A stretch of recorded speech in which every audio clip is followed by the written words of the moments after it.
Ya comenzamos el capítulo 15 de Primera de Corintios, ya estamos terminando casi el libro.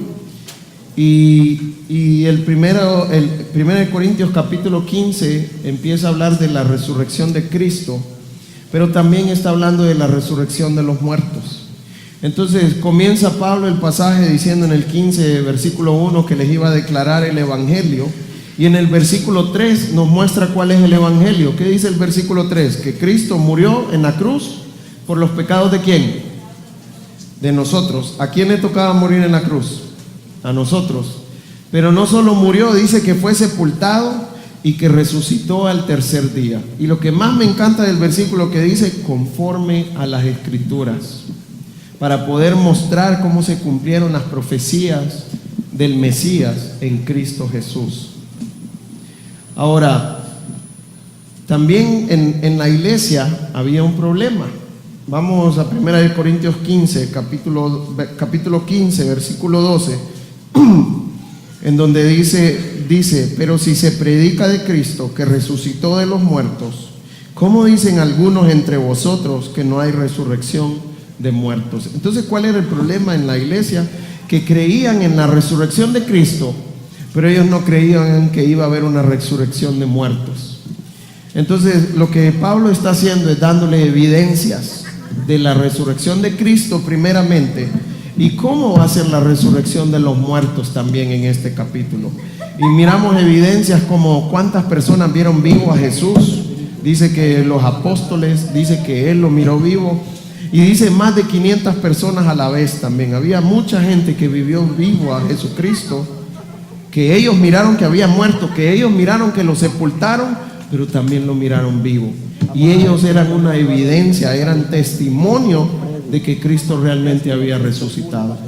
Entonces, entendiendo esto, en esta mañana vamos a estar viendo la resurrección de Cristo y la resurrección de los muertos. Y vamos a estar viendo tres verdades en cuanto a esto. Entender un poco más lo que es la resurrección de Cristo y los beneficios que eso trae a los creyentes, a los hijos de Dios, la resurrección de Cristo. Entonces, entendiendo esto, vamos a 1 Corintios, capítulo 15. Para ver la primera verdad, vamos a ir al versículo 20. Dice, mas ahora Cristo ha resucitado de los muertos, primicias de los que durmieron es hecho. Porque por cuanto la muerte entró por un hombre, también por un hombre la resurrección de los muertos. Porque así como en Adán todos mueren, también en Cristo todos serán vivificados, pero cada uno en su debido orden. Cristo las primicias, luego los que son de Cristo en su venida. Entonces vamos a comenzar en el versículo 21, primero lo que dice en cuanto a los hombres. Dice, porque por cuanto la muerte entró por un hombre. ¿Quién es ese hombre? En el versículo 22 habla de estos dos hombres después, claramente. Y también por un hombre la resurrección de los muertos. ¿Quién es ese hombre por el que entró la resurrección de los muertos? Por Cristo Jesús. Y lo dice en el 22, por eso dice, porque así como en Adán todos mueren, también en Cristo todos serán vivificados. Si nosotros miramos Romanos capítulo 5, versículo 12, dice que por tanto el pecado entró en el mundo por un hombre. ¿Quién fue ese hombre? Adán, dice la palabra de Dios. Ahora, por ese pecado que entró también, dice ese versículo, la muerte. Dios había creado a Adán y Eva perfectos para vivir por la eternidad. ¿Cuál era la voluntad de Dios? Que en el Edén nosotros viviéramos por la eternidad en comunión con Él, en una comunión perfecta, en donde Adán y Eva eran puros y santos, eran perfectos. El problema fue que la maldad entró en Adán y por eso entró el pecado al mundo. Está hablando que entró el pecado a la raza humana. Adán fue el primer hombre que pecó, y porque él pecó, entró el pecado al hombre, a la raza humana. ¿De qué manera pasó a los demás? Dice que pasó a todos los hombres por cuanto todos pecaron. Y lo que nos está diciendo esto es que pasó de generación y en generación y en generación. Entonces, por Adán, él está heredando esa naturaleza rebelde y pecaminosa a toda su descendencia. ¿De quién descendemos todos los que estamos en este mundo? Todos somos descendientes de Adán. Por consiguiente, toda la humanidad, ¿cómo está? En pecado. ¿Y cuál es la consecuencia de nuestro pecado? La muerte espiritual eterna. Esto es lo que tienen los descendientes de Adán. Ahora, ¿qué pasa con los descendientes de Cristo? Dice que van a ser vivificados, que van a tener vida eterna, que van a resucitar. Ahora, ¿quiénes son los descendientes de Cristo? En Adán sabemos, físicamente somos descendientes. ¿Cómo somos descendientes de Cristo nosotros? Juan 1:12 nos dice: mas a cuantos lo recibieron, a los que creen en su nombre. Entonces, ¿qué es lo que nos está diciendo Dios en su palabra? Que todos los que han recibido a Cristo y todos los que han creído en su nombre, está hablando del nombre Rey de Reyes y Señor de Señores. ¿Qué le dio potestad, dice la palabra de Dios, a estas personas? De ser hechos hijos de Dios. En el momento que recibimos a Cristo como el Señor de nuestras vidas, lo que Dios hace es que nos hace nacer espiritualmente, lo que la Biblia habla de un nuevo nacimiento. Y el versículo 13 dice cómo pasó en Juan 1:13: los cuales no son engendrados ni de voluntad de carne, ni de voluntad de sangre, ni de varón, sino de ¿quién? ¿Quién nos engendra en este nuevo nacimiento? Dios. Y si en el nacimiento físico yo heredé la naturaleza de mi padre físico, que era pecaminosa, ¿qué naturaleza heredamos cuando nos engendra Dios? Una naturaleza santa. Y por esto es que los creyentes ahora tenemos la capacidad para vivir como el Señor quiere. Ahora, entendiendo esto, ¿qué es lo que dice en el versículo 20? Para terminar de entender este pedazo, dice: mas ahora Cristo ha resucitado de los muertos, primicia de los que durmieron es hecho. Y el 23 dice el orden de la resurrección, pero cada uno en su debido orden. Cristo, las primicias, luego los que son de Cristo en su venida. Entonces, la primera verdad que vamos a ver en esta mañana es que la resurrección de los muertos está garantizada por Dios. Él es el que da la garantía de que un día nosotros vamos a resucitar. Ahora, ¿de qué manera Dios garantizó nuestra resurrección? A través de la resurrección de Cristo. ¿Y cuál es la meta? Que así como resucitó Cristo, así vamos a resucitar nosotros. Y el versículo 20 dice: mas ahora Cristo ha resucitado de los muertos, primicias de los que durmieron es hecho. Puede que nosotros no entendemos la palabra las primicias, pero en el pueblo de Israel lo que Dios les mandaba a cosechar, y lo que Dios les mandaba era que de la cosecha tenían que sacar las primicias. Las primicias eran los primeros frutos de la cosecha. Entonces, cuando sacaban los primeros frutos de la cosecha, Dios les decía que tenían que ofrendarle eso a Él. Ahora, ¿para qué le ofrendaban eso? Le entregaban esa ofrenda al Señor, y de esta manera estaban entregando su cosecha al Señor también. Y esto le garantizaba la cosecha siguiente, la completa, y Dios prosperaba esta cosecha. Entonces, ¿para qué servían las primicias? Para poder entregarle la cosecha al Señor y que Él se encargara de la cosecha. Entonces, cuando está diciendo que Cristo es las primicias de la resurrección, lo que está diciendo es que así como Él resucitó, Él está garantizando que un día nosotros vamos a resucitar también. Y vamos a resucitar así, de la misma manera como resucitó Cristo. ¿Cómo resucitó Cristo? Con un cuerpo glorificado. ¿Y saben qué es lo más especial de la resurrección? De tener un cuerpo glorificado, tiene que ver con que es un cuerpo libre de pecado. Ya no vamos a tener el yugo del pecado encima de nosotros como lo tenemos ahorita. Y lo otro, va a ser un cuerpo libre de dolor, libre de enfermedades, libre de cualquier cosa. Va a ser un cuerpo preparado para habitar con el Señor por la eternidad en comunión con Él. La Biblia dice que el pecado no puede entrar a la presencia de Dios, y por eso necesita transformar nuestro cuerpo, porque este cuerpo de pecado que tenemos nosotros no puede entrar a su presencia.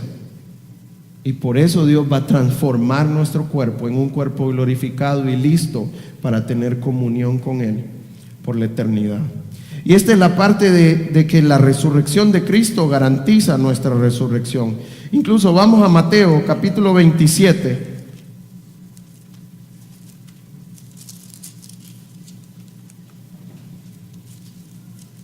Mateo capítulo 27 y vamos a leer desde el versículo 51. Dice: cuando murió Cristo y resucitó, dice, y he aquí el velo del templo se rasgó en dos, de arriba abajo, y la tierra tembló y las rocas se partieron, y se abrieron los sepulcros y muchos cuerpos de quienes.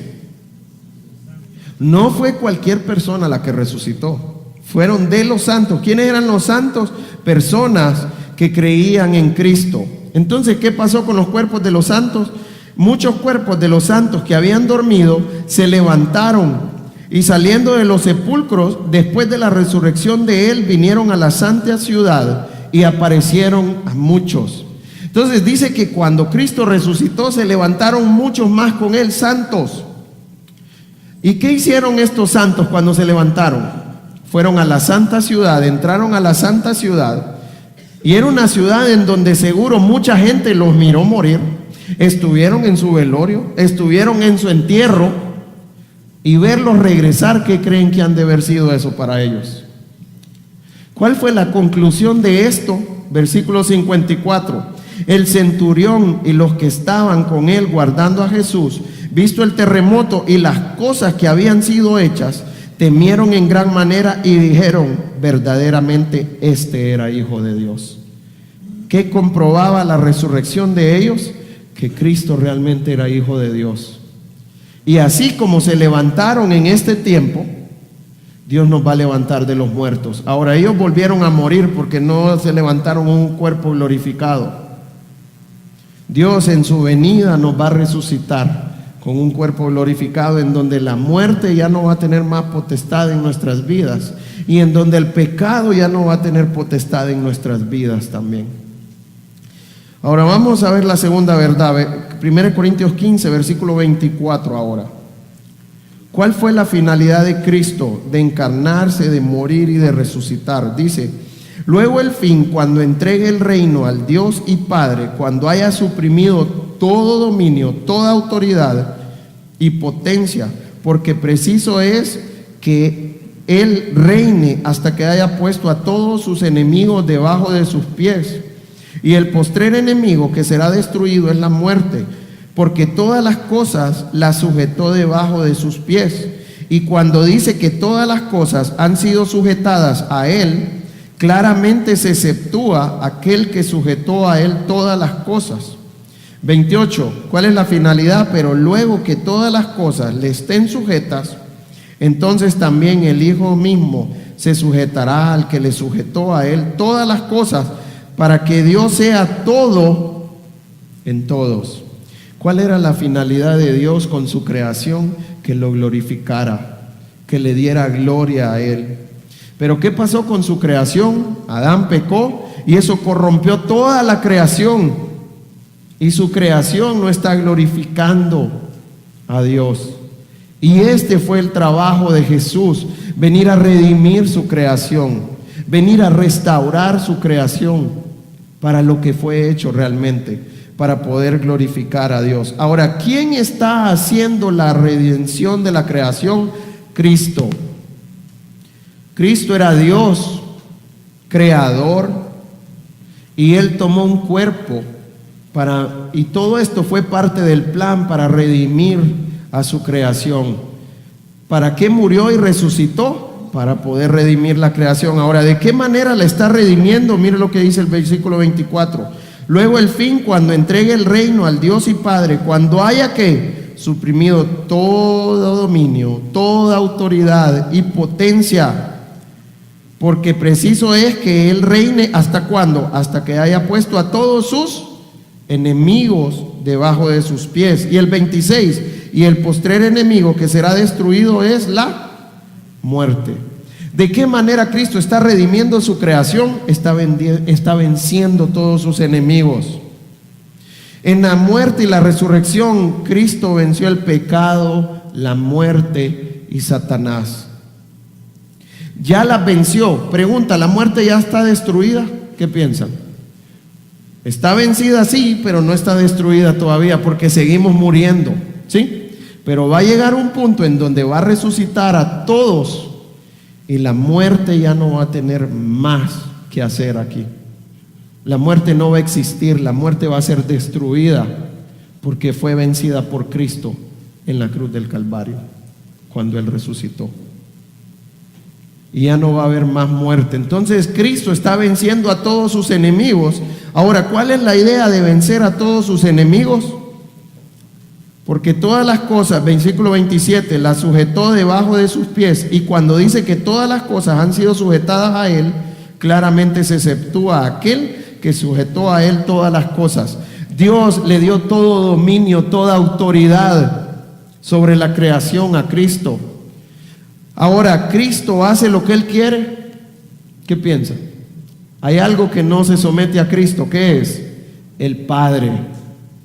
Él es el que se somete al Padre. Él hace la voluntad de su Padre y la sigue haciendo todavía. ¿Hasta cuándo? Hasta que Él termine la redención de su creación y un día venga a reinar juntos la Trinidad. Ahora, pensando en la autoridad fue puesta por orden. ¿Quién es la autoridad en la Trinidad? Dios, el Padre.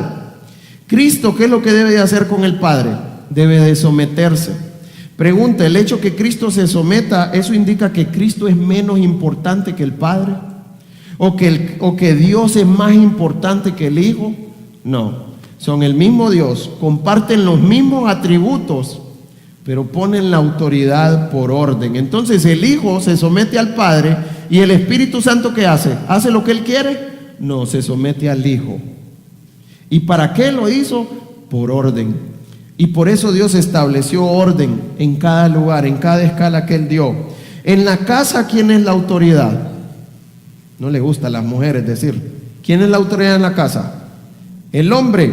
¿Por qué? ¿Por qué es más importante el hombre? ¿Porque tiene más capacidad? No, sino porque es el orden que Dios ha establecido. En la iglesia, ¿quién es la autoridad? El hombre también. ¿Tiene más importancia el hombre que la mujer por esto? No. Delante del Señor son exactamente iguales. Delante del Señor tienen la misma capacidad. No es por capacidad que Dios nos ha puesto por cabeza y por autoridad, sino por el orden que Él ha establecido. Y debemos de someternos, sujetarnos al orden que Dios ha establecido. Si yo no me sujeto a mi autoridad, estoy sujetándome al Señor. ¿Qué piensan? ¿Cuántas veces hemos sido desobedientes entonces nosotros al no someternos a nuestra autoridad impuesta por Dios? Entonces ya miramos que la idea que lo que Él vino a hacer es a sujetar la creación. ¿Para qué? Para que glorifique a Dios, para que Él sea todo en todos. Este es lo que Cristo está haciendo en este momento, redimir su creación. Ok, vamos a ver la tercera verdad ahora. Vamos al versículo 29. Dice el 29: de otro modo, ¿qué harán los que se bautizan por los muertos? Si en ninguna manera los muertos resucitan, ¿por qué pues se bautizan por los muertos? ¿Y por qué nosotros peligramos a toda hora? Os aseguro, hermanos, por la gloria que de vosotros tengo en nuestro Señor Jesucristo, que cada día muero. Si como hombre batallé en Éfeso contra fieras, ¿qué me aprovecha si los muertos no resucitan? Comamos y bebamos, porque mañana moriremos. No erréis, las malas conversaciones corrompen las buenas costumbres. Velad debidamente y no pequéis, porque algunos no conocen a Dios. Para vergüenza vuestra lo digo. Y la tercera verdad que vamos a ver en esta mañana es que nosotros debemos de ver la resurrección de los muertos como Dios la ve. ¿Cuál era el problema en la iglesia de Corinto? Primero era que no creían en la resurrección de los muertos. Y vamos a ver otro punto en lo que ellos hacían y creían. ¿Y cuál es la idea con esto? Lo que Dios quiere es que la iglesia renueve su mente. La Biblia dice en Romanos capítulo 12, versículo 2, dice: no os conforméis a este siglo, sino transformaos por medio de la renovación de vuestro entendimiento, para que comprobéis cuál sea la buena voluntad de Dios, agradable y perfecta. Cuando la Biblia dice no os conforméis a este siglo, ¿de qué siglo está hablando? Está hablando de la filosofía creada por Satanás. Nosotros vivimos en el mundo y todo lo que nosotros hacemos y vivimos fue creado por Satanás. En este sistema vivimos nosotros. Ahora, ¿qué es lo que nos está diciendo la Biblia ahora que somos creyentes, que somos hijos de Dios, que somos descendientes de Cristo, que creemos en la resurrección de Cristo y que tenemos la esperanza que un día Cristo nos va a resucitar? Que no nos conformemos. La idea de conformarse es no acomodarse, no practicar lo que Satanás estableció. Ahora, ¿de qué manera no vamos a conformarnos? Dice primero, renovando nuestra mente. Yo les hago una pregunta: ¿quién nos entrenó y nos capacitó a nosotros para vivir como lo hacemos? Satanás y el mundo. Todo lo que nosotros sabemos, ¿quién nos lo enseñó? Satanás y el mundo. Por eso cuando venimos a Cristo, Dios nos manda a renovar nuestra mente. ¿Saben cuál es el problema? Que muchas veces que nosotros venimos a Cristo, empezamos a mezclar las cosas del mundo con las cosas del Señor y decimos esto es correcto. ¿Por qué? Solo porque yo lo digo, solo porque así me lo enseñaron. Pero nuestro trabajo es renovar nuestra mente, ver qué es lo que el mundo me enseñó y venir a la palabra de Dios, renunciar a esto y que empiece a meter información nueva y fresca, lo que es su palabra, para que la palabra de Dios me enseñe ahora cuál es la voluntad de Dios para mi vida y cuál es la manera como Dios quiere que yo viva. Esta es nuestra responsabilidad como descendientes de Cristo ahora, como personas que creemos en la resurrección de Cristo y que creemos en la resurrección de nosotros mismos también. Necesitamos renovar nuestra mente a diario. Ahora, ¿a qué nos va a llevar eso? Miren lo que estaba pasando en Corinto. Primero, ¿por qué les dice esto? Dice: de otro modo, ¿qué harán los que se bautizan por los muertos?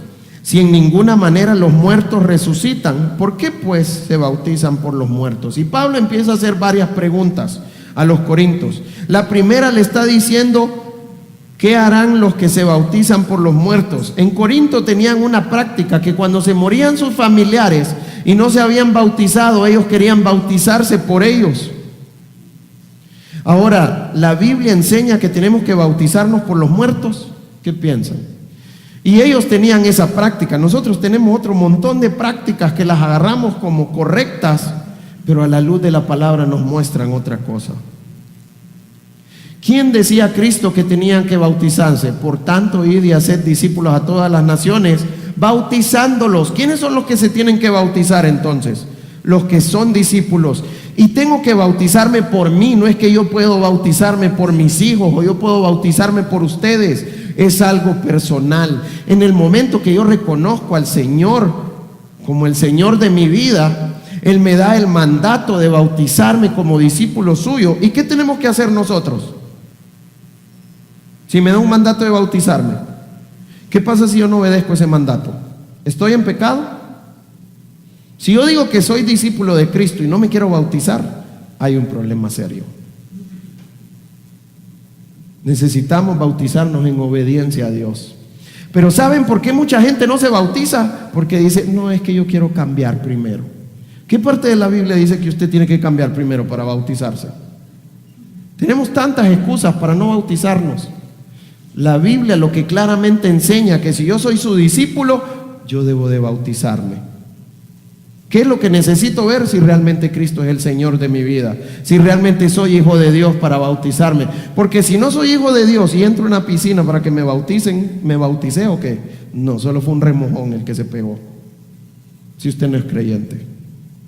Entonces necesitamos estar seguros que estamos haciendo las cosas como el Señor quiere. ¿De qué manera estamos seguros? Renovando nuestra mente.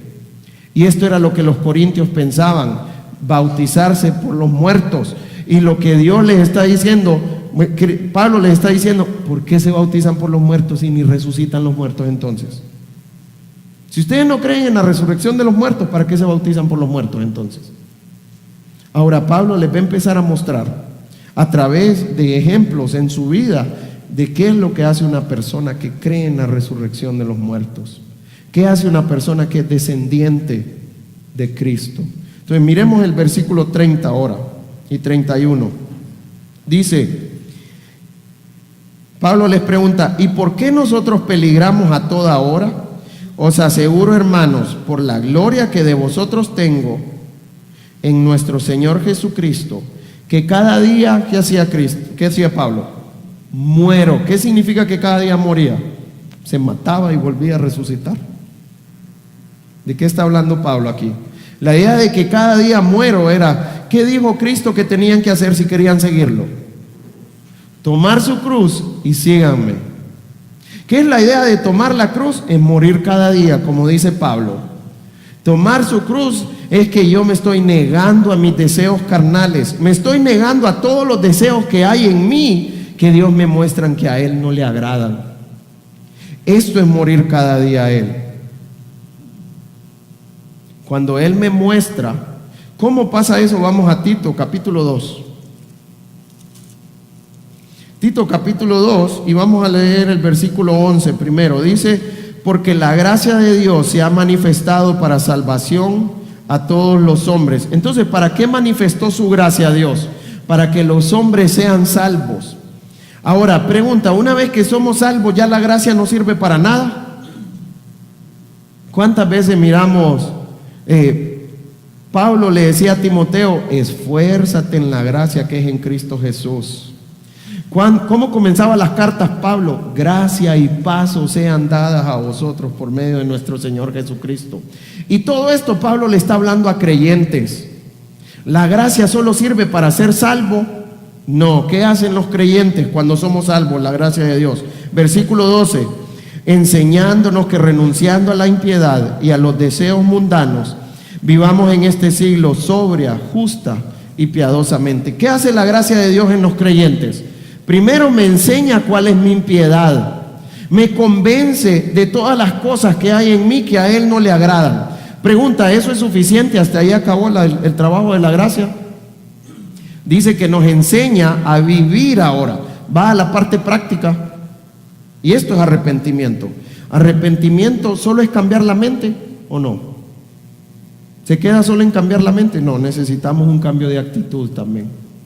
Y por eso dice, enseñándonos a renunciar a la impiedad y a los deseos mundanos, vivamos en este siglo sobria, justa y piadosamente.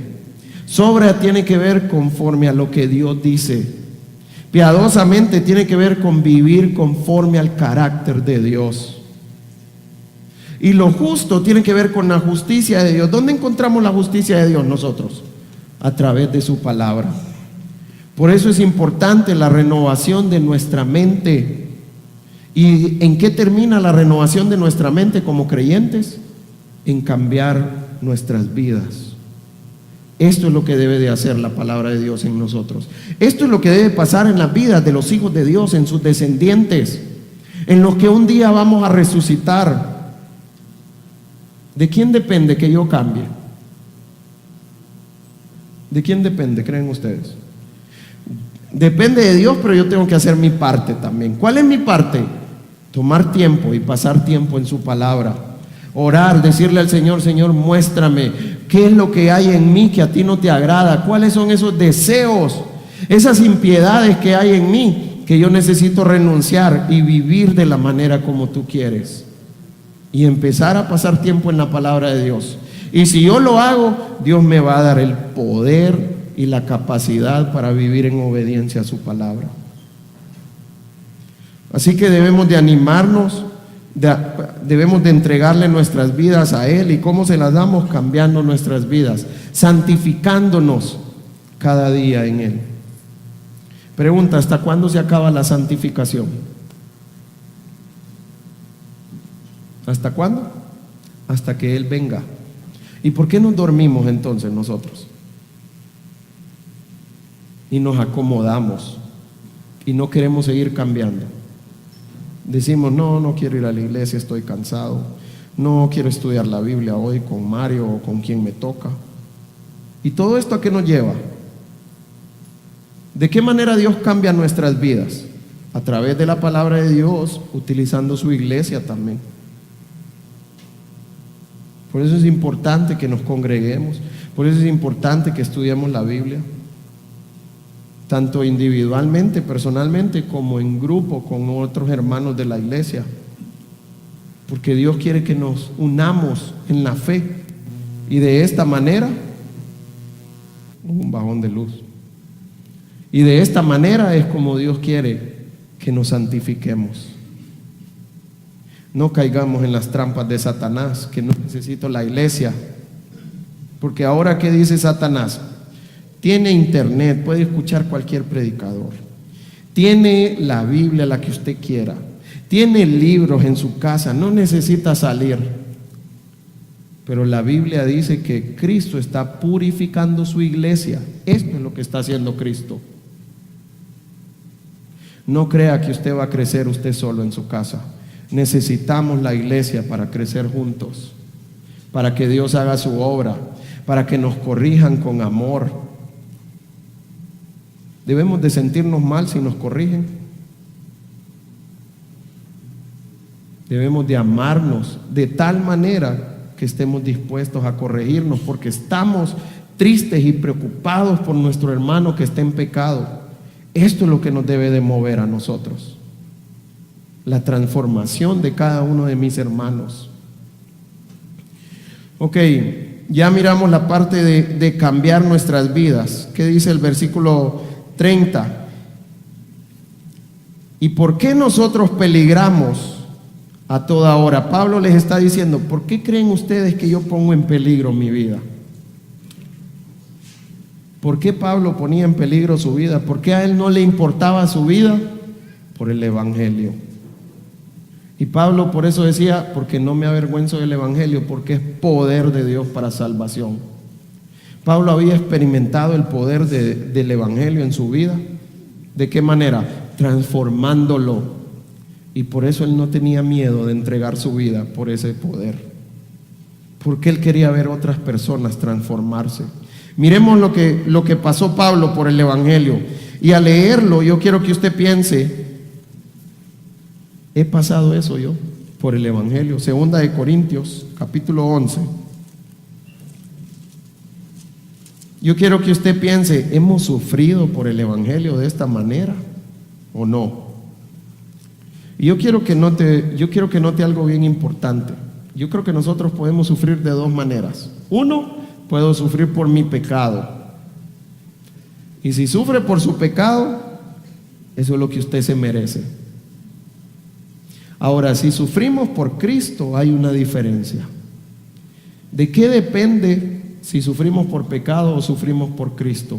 Es si hemos entregado nuestras vidas al Señor y estamos sirviéndole a Él. Por servir al Señor, esta es la idea de sufrir por Él, porque estamos sirviéndole a Él. Pregunta, ¿servirle a Él va a ser color de rosa? ¿Qué piensan? ¿Vivir para el Señor es color de rosa?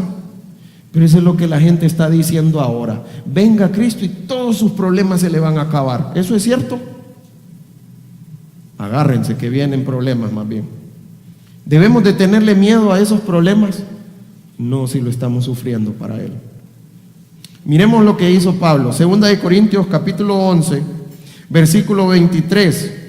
Son ministros de Cristo, como si estuviera loco hablo. Definitivamente yo podría decir lo mismo, como loco va a hablar. Y mire por qué. Yo más, en trabajos más abundante, en azotes ¿cuánto?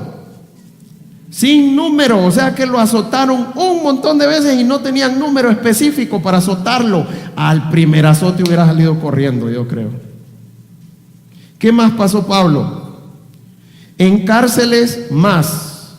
Hemos estado en la cárcel por el evangelio nosotros. Pregunta, si usted cayera en la cárcel por el evangelio, ¿qué diría usted? ¿Cómo me dejó el Señor? Esa es nuestra manera de pensar, ¿sí o no? Yo tanto que te sirvo y me viniste a dejar aquí en la cárcel. ¿Qué más? en peligro de muerte muchas veces. ¿Cuántas veces expuso su vida por el evangelio Pablo? ¿Y tenía miedo? ¿Debemos de tener miedo entonces nosotros? Si llevamos el evangelio, no debemos de tener miedo. Dice 24, de los judíos 5 veces he recibido 40 azotes menos uno. ¿Sabe contar cuánto es eso? 39. Ese hombre recibió azotes, ¿sí o no? ¿Por qué lo hacía? Por predicar el evangelio. Una vez apedreado, que hasta pensaban que estaba muerto y por eso lo dejaron. 3 veces he padecido naufragio. Una noche y un día he estado como náufrago en alta mar. ¿Se imaginan ustedes en alta mar? Una noche y un día. Por predicar a Cristo. En caminos muchas veces, en peligros de ríos, peligros de ladrones, peligros de los de mi nación, peligros de los gentiles, peligros en la ciudad, peligros en el desierto, peligros en el mar, peligros entre falsos hermanos, en trabajo y fatiga, en muchos desvelos, en hambre y sed, en ayunos. A veces no ayunaba porque lo estaba haciendo para el Señor, sino porque no tenía dinero, Pablo, ni para comer. Hemos sufrido de esta manera por el evangelio nosotros. Ayunos en frío y en desnudez. 28. Y además de otras cosas, lo que sobre mí se agolpa cada día, ¿qué era? ¿Por qué sufría todo esto Pablo? Por la preocupación por todas las iglesias. ¿Qué tenía en su mente Pablo? ¿Cuál era la preocupación de él? Sus hermanos en Cristo. Que personas conocieran a Cristo. ¿Qué era lo que movía a Pablo a vivir de la manera como él vivía? Que sus hermanos crecieran en el Señor. Yo le hago una pregunta. ¿Nos amamos de esta manera nosotros? ¿Estoy dispuesto a entregar mi vida por mis hermanos? Esto es lo que el Señor espera de alguien que cree en la resurrección de Cristo. Nuestras preocupaciones, ¿cuáles son? Si tengo casa, si tengo carro, si están bien mi familia. ¿Cuál debe de ser nuestra preocupación como hijos de Dios? ¿Cómo están mis hermanos? Si están creciendo. Si mi hermano está mal, ¿cuál debería ser mi actitud? ¿Entristecerme o matarlo? ¿Cuál es nuestra actitud cuando nuestro hermano está en pecado? ¿Cómo se siente usted cuando su hijo es desobediente? ¿Tiene ganas de matarlo o está triste? A veces ni pensamos en la condición de nuestros hermanos, ni pensamos en la condición de nuestros hijos. A veces nos mueve la cólera con nuestros hijos, cuando deberíamos de pensar, mi hijo está mal con el Señor. Y eso debería de moverme y de hacerme sentir triste y de trabajar en la restauración de su comunión. Pero nosotros, en vez de restaurar nuestros hermanos o nuestros hijos, les ponemos un estampón para que se terminen de caer más bien. Así que yo quiero animarle en esta mañana. Sirvámosle al Señor como Él quiere. Piense en el crecimiento de sus hermanos. Ame a su hermano de tal manera que usted está preocupado por su crecimiento, que usted está preocupado por su comunión con el Señor. Y si el sufrimiento viene por esto, usted va a ver cómo Dios va a producir gozo en su vida. Que a pesar de que usted esté en problemas, porque ¿con quién no tenía problemas Pablo? Peligro de los de su nación, de ladrones, de gentiles, de todo el mundo. Pero él estaba gozoso. ¿Qué piensa? Sí estaba gozoso porque estaba haciendo la voluntad de Dios, porque estaba sirviendo a su Señor y sabía que el trabajo no era en vano. Así que yo quiero animarle a servir al Señor de esta manera. ¿Qué más? Si nosotros servimos al Señor, ¿qué vamos a ver? Dice en el 31, os aseguro, hermanos, por la gloria que de vosotros tengo en nuestro Señor Jesucristo. Es lo que estamos hablando. ¿Cuál era la gloria que Pablo tenía? El gozo que el Señor producía en él al ver la obra que Dios estaba haciendo en las personas que él trabajaba. Cuando yo invierto en mis hermanos y veo la obra del Señor, Dios va a producir ese gozo. Y yo quiero animarles a experimentar ese gozo. Y cuando usted lo experimente, usted va a ver que no va a parar de servir al Señor, porque ese gozo es inexplicable. Yo quiero animarle a entregar su vida para servir al Señor. ¿Cómo se sirve al Señor? Amando a nuestros hermanos, sirviéndoles, ayudándoles a crecer, ayudándoles a que dejen sus pecados y a que vivan en santidad. Esta es la manera como nosotros debemos de servir al Señor. Y de esta manera vamos a ver la obra de Dios en otros. Vamos a ver a Dios trabajando alrededor de mí. No solo va a trabajar en mi vida, sino que va a trabajar también en otros. ¿Qué pasa si yo digo que estoy bien con el Señor, pero no trabajo con nadie de la iglesia? No sirvo a ningún hermano, no me importa su crecimiento, no veo ningún fruto alrededor de mí por el ministerio que yo estoy haciendo. ¿Estamos bien entonces?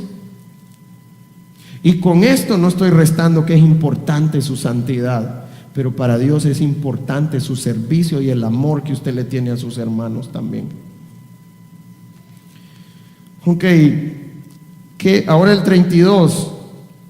Si como hombre batallé en Éfeso contra fieras, ¿qué me aprovecha si los muertos no resucitan? Comamos y bebamos, porque mañana moriremos. Y lo que yo creo que está hablando aquí de batallar contra fieras, cuando él llegó a Éfeso, habían unas personas que hacían estatuillas de dioses y ellos vendían esas estatuillas. Pero cuando Pablo llegó a predicar el evangelio, ¿qué creen que lo que empezó a suceder en esa ciudad? La gente comenzó a convertirse de los dioses falsos al Dios verdadero. Y convirtiéndose al Dios verdadero, ¿qué creen que estaban haciendo con los dioses falsos ellos? Despachándolos. Y al despachar sus dioses, ¿cómo quedaba el negocio de estas personas que estaban haciendo las estatuillas? Tenían problemas serios. Y ellos estaban, por ese Pablo, se nos vino abajo el negocio. Hay que hacer algo con él, y armaron todo un alboroto para poder deshacerse de Pablo. Entonces, servir al Señor nos va a traer dificultades. ¿Esto nos debe de dar miedo? No nos debe de dar miedo si es para el Señor que lo hacemos. Así que no tengamos miedo de lo que pueda venir si estoy sirviendo al Señor. Él va a producir ese gozo. Y para terminar, Dios nos muestra dos cosas que necesitamos cuidar. Versículo 33 y 34. Y bueno, antes de pasar a eso, quiero resaltar algo. Pablo decía, si todo esto no tuviera sentido, ¿por qué, si realmente no resucitamos, por qué exponemos nuestras vidas? Pero como Pablo creía en la resurrección de los muertos, por la resurrección de Cristo, él estaba dispuesto a hacer eso. Y eso es lo que cada descendiente de Cristo deberíamos de hacer también. Por eso él decía, si no comamos y bebamos y vivamos nuestras vidas. ¿Y saben qué? Esta es la manera como viven muchos cristianos. Comen y beben, viven sus vidas. Estamos mostrando la esperanza que tenemos en Cristo entonces, que un día nos va a levantar de los muertos si vivimos de esa manera. 33. No erréis, las malas conversaciones corrompen las buenas costumbres. Velad debidamente y no pequéis, porque algunos conocen a Dios, para vergüenza vuestra, lo digo. Entonces Pablo empieza a decir ahora que cuiden dos cosas. Primero les dice, no se equivoquen. Y mire lo que dice, las malas conversaciones corrompen las buenas costumbres. Cuando habla de conversaciones, está hablando de relaciones. Y lo que Pablo les está diciendo, tengan cuidado con sus relaciones. Tengan cuidado con las personas que se están relacionando. Porque ¿qué dice que hacen las malas compañías? Corrompen las buenas costumbres. Y nosotros miramos casos en la iglesia, o nos ha pasado a todos, creo, en donde tenemos amigos que no conocen al Señor, o tenemos hermanos que andan tan mal, que andan en prácticas de pecado. Y lo que hacemos nosotros es decir, y tal vez vamos con una intención: yo quiero alcanzar a mis amigos y a mis familiares que no conocen a Cristo. Pero ¿qué terminamos haciendo después? No convierte usted a sus amigos, sino que ellos lo convierten a usted. Y cuando menos usted acuerde, usted está haciendo las mismas prácticas de pecado de ellos. Necesitamos cuidarnos de las malas compañías entonces. Necesitamos cuidarnos con quién tenemos comunión nosotros. ¿Por qué? Porque muchas compañías lo que van a hacer es desenfocarnos de lo que el Señor quiere de nosotros. Y nos vamos a ir detrás de ellos. Con esto yo no le estoy diciendo que usted debe de ver mal a los que no conocen a Cristo, o que usted debe ver mal a sus hermanos que están en pecado. ¿Será que impíos, incircuncisos, sálganse de aquí, se van a podrir en el infierno? ¿Esa es la actitud que debemos de tener con las personas que no conocen a Cristo? No, necesitamos pensar en la salvación de ellos y necesitamos alcanzarlos. Pero tener cuidado que ellos no nos conviertan a nosotros. Lo hemos escuchado muchas veces cuando a un hombre o a una mujer le gusta alguien del sexo opuesto que no es creyente. Y cuando habla con uno: pastor, en el camino lo convierto. ¿Saben qué es lo más probable? Que él lo va a convertir a usted más bien. Y lo va a apartar de la iglesia y lo va a apartar del Señor. Así que tengamos cuidado con quién nos relacionamos. Tengamos cuidado con quién vamos a tener nuestras relaciones sentimentales.